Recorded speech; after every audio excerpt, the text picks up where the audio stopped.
What's good, y'all, man? We back again with another video. Today we're here to talk about what has been so far the game of the year in this early NBA season, the Cleveland Cavaliers versus the Boston Celtics.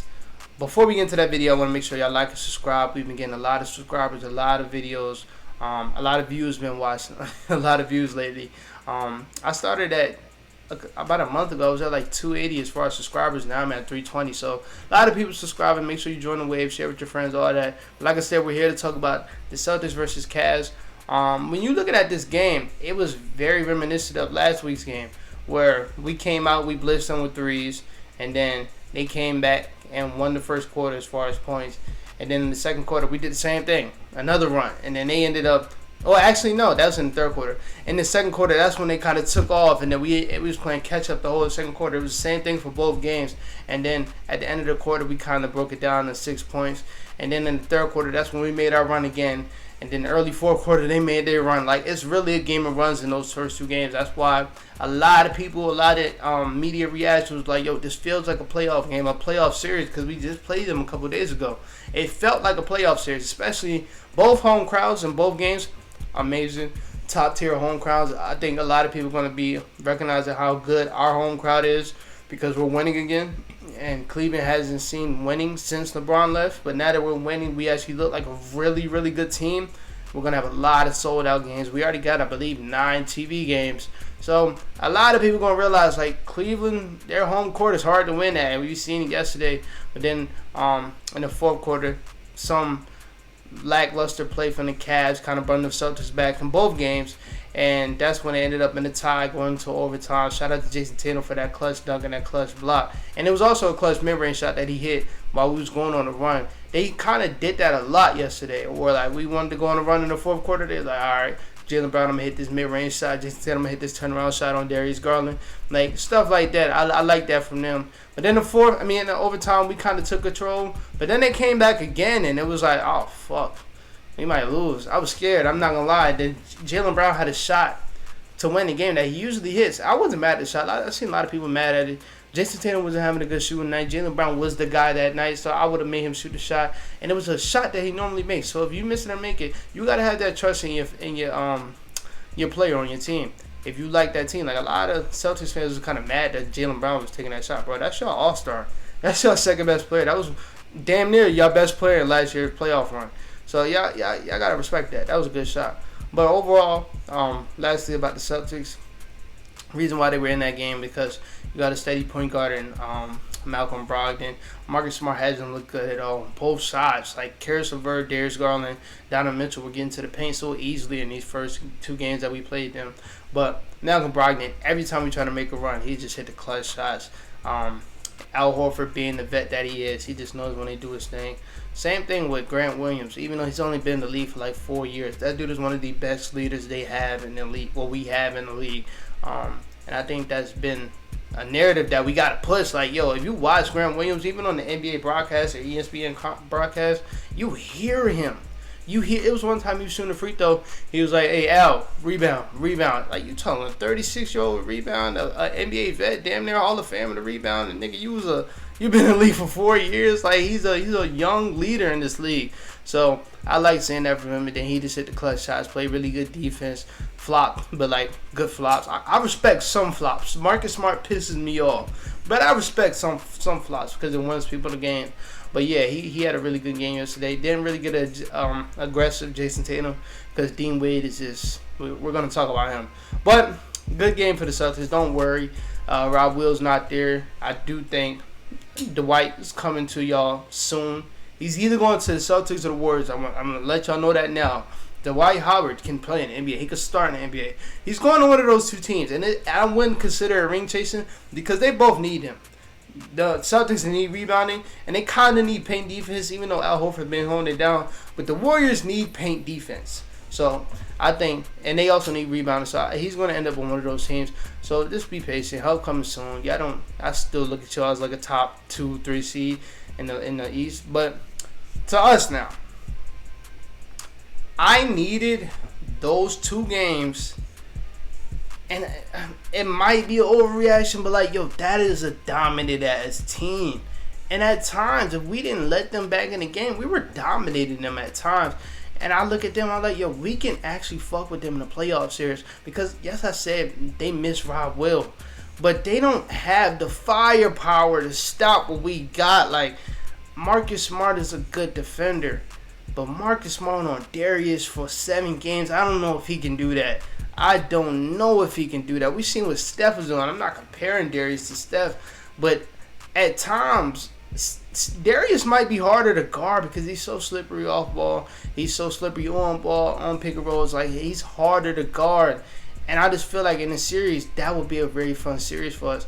And that made me think, yo, we're contenders. We are contenders because I look at them coming into the season. I looked at them as the title favorites. And this is not just off of 2 games, bro. I thought we was just right there before the season started. I was like, yeah, we were 1 piece away. But maybe we not. Maybe at 1 piece is Ricky Rubio because I do know this one thing is off the bench. We need a floor general.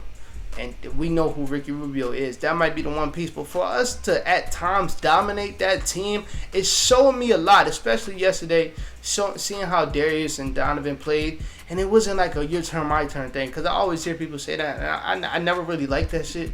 Because, yeah, it's cool to do that. But you're going to win playing a good offense. Like with the Bucks. They have the options to be, all right, Chris Middleton, you go. Giannis, you go. Drew Holiday, you go. But they don't do that. They don't do that. They just run a really good fucking offense. Whoever has the open shot, they're going to take it. Yesterday, it wasn't your turn, my turn between Darius and Donovan. It was, all right, Darius, you go ahead, you do you. But what is Donovan doing off ball? He's running around trying to find open spots. And Darius is being such elite playmaker and passer he is. He always found Donovan, and that's what's going to make them so hard because vice versa, Donovan can go ahead and kind of draw all the attention while Darius is moving off ball, and that is hard to stop. And I kind of said this in one of my old Cav videos that having Karras start next to them is a really good decision because Karras, like them two, can draw a lot of attention and can kick out pass to Darius and Donovan, who are great off ball, and that was what we seen yesterday. A lot of times where Karras was having the ball at the top of the key, and we seen Darius and Donovan, 2 of the best shooters off ball, running around screen from 2 of the best screeners we have in the league, and Evan Mobley and Jared Allen, and that's how they got a lot of open threes yesterday. And I was like, yo, that's hard to stop. That is really hard to stop. So that whole dynamic between them two is just like, yo, you open, you shoot it. It's not your turn, my turn. Like, when you look at your turn, my turn type of offense, that's okay. You ISO, I ISO, you ISO, I ISO. It's not that with us. It's not. We're not ISOing. We kind of got into that in the second quarter. That's why they made their large run. But that was just when Donovan was on the floor. But other than that, it was just when they played together, it was fluid offense. Fluid offense. So I like that we have that dynamic instead of the your turn, my turn thing because I never really liked that. But, Jared Allen and Evan Mobley, man. I'm talking first team all defense from both of them. I need it. I think Jared Allen can win a defensive player of the year. I don't think Jared Allen, especially Evan Mobley, well, they both don't get the credit. They're not Bam level, but they can guard 1 through 5 easily. They can guard 1 through 5. And even when we say that about Bam, like I'm not. It's all situational thing. Like, I'm not putting Bam on Steph Curry for a whole game because I don't want big-ass Bam chasing Steph Curry around screens. No, but I'm saying if Bam was to get a switch on the guard, I'm comfortable. If Evan and Jared Allen was to get a switch on the guard, I'm comfortable. Jared Allen was guarding Jaylen Brown yesterday and had multiple stops on Jaylen Brown. Like, I'm comfortable with that. Same thing with Evan Mobley. He was on Jason Tatum for a lot of times yesterday, getting stops. I am comfortable with them two guarding 1 through 5. I love that. I love that we have that luxury to have them 2 guys. I remember when we signed Jared Allen to that 5-year, $20 million, and I was so mad, but bro, I was so wrong at the same time, bro. And I'm gonna make a Nets video, but thank you to the Nets for giving him to us for no reason. Thank y'all. We didn't need him, but we got him. Now he's ours for life. We love him. They love him. The organization love him. The city love him. If you look up research, he's done so much for the city already. Jared Allen's a stand-up guy, bro. I'm a huge Jared Allen fan. And this is stuff that he does. He does all the extra stuff, gets the offensive rebounds, gets the defensive rebounds, gets the blocks. He'll do whatever you need him to do on the court, and that's something that I didn't think we were getting when we made that trade. Evan Mobley started off slow, but he's getting his groove together. And once he's getting his groove together, that's scary for the league. Last 4 games, he's been averaging over 15 points, over 2 blocks. Like, yeah. Yeah, I'm excited. I'm very excited with that. And then with Karis LeVert, I remember I looked at Karis LeVert as just a bucket. And he's still a bucket, but Karis LeVert has turned into a guy that does the stuff that you really don't see on the stat sheet. When we got Karis, and y'all know I made multiple videos about Karis. I love Karis LeVert. I didn't know he was this good on defense. And I didn't want to make this tweet during the game. Him and Dean Wade was locking Tatum up. And that reason why I didn't want to make that tweet, I'm a very superstitious guy. I feel like if I would have made that tweet in the middle of the game, Jason Tatum would have started going crazy. So I waited till after the game to make that tweet. Karis and Dean Wade was locking Tatum up at sometimes in the game. And just Karis LeVert, I didn't think he was this good of a defender, but he's really active on screens. He knows how to get around screens. He does really get stuck on screens. One-on-one, he's really good. He pays attention off ball. Like, he's a good defender. And a lot of people outside the Cavs was like who's going to be that 3? Who's going to be the one, the defensive stopper? Karis can be that. He can be that. And then, like I told y'all earlier, the stuff that he does on ball while Darius is off ball, that's going to make us it's hard. Then when we look at the bench, Ricky's coming back soon. But I love what I'm seeing from Raul Neto. Just doing his job. Getting 2 feet in the paint, kick. That's all you really got to do. He gets a couple layups, that's it. Rolo, as soon as he comes in, instant 4 points off that hook shot that he really never misses. I love Rolo. Hopefully he's a Cav for the rest of his life. Kevin Love, he's been starting off pretty slow. But I think it was the Magic game. He had 28 points on 8 threes. But other than that, he's been starting off pretty slow, but I'm not really mad at it. He also is one that kind of misses preseason with a lot of injuries. So he's going to start getting it together.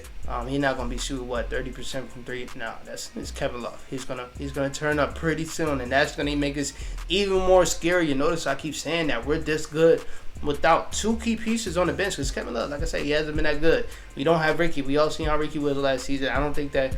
I think it was ACL injury. I don't think that's going to affect him that much. He didn't really rely on athleticism or speed that much, so I think he's going to be the same person. And then we get them 2 added to what we already got. I didn't even talk about Dean Wade. Dean Wade is a legit 3-and-D wing in this league. A lot of people seen he got $18 million this offseason. It was like, yo, what? First of all, who is that? Dude, first of all, watch basketball. Dean Wade is really good, bro. And I wouldn't even label him just as a 3-and-D wing. They said it multiple times on the broadcast. The Cavs think he's way better than he even thinks he is. Dean Wade can go out there and get us buckets, man. And you seen that yesterday. It was times where he put the ball on the floor, hit a couple fades. He missed one. But stuff like that. He has game to him, bro. I'm a huge Dean Wade fan. If Karis was playing so good, I'll say we start Dean Wade because we do need 3-point shooting. And I think that's going to be a move we make down the line. But still, man, I love this team, bro. I think we're a championship contender. I think when you look at the field, man, we can beat the 76ers pretty good, easily. I don't want to shine light on the injury, but especially with Harden now, they're gonna have to like make a huge comeback to get up high in the standings. So we might be above them. Celtics, I think that would be a really fun series. Before the season, I would have said that series like a 5-6 game series. With the Celtics kind of dominating, but like we do get like 1 or 2 games. But like, yo, I think now looking at this, that's a 7-game series. I don't know who wins. Even if they get Rob Will back, I don't know who wins. I don't. Only thing, we're not beating the Bucks. I'm honest with myself. We're not fucking with the Bucks. We're not doing that at all. But any other team, man, we could beat. Hawks, that's easy. Knicks, what? I feel like I'm missing somebody. Heat, I don't give a damn about no playoff Jimmy. This is also playoff Donovan Mitchell. That's slight. Like, we're a really good team, bro. We're contenders. I'm giving us that. We are championship contenders. And the next year, we get like a legit 3. Like, we fuck around. All right, bet. We kind of, let's say we lose in the second round. OG Anunoby, man, he been wanting to leave Toronto for a minute. That's now we're really championship contenders. I'm not gonna lie. But that's it for this video, man. We got a lot more content coming out this weekend. So make sure y'all like and subscribe. Peace out.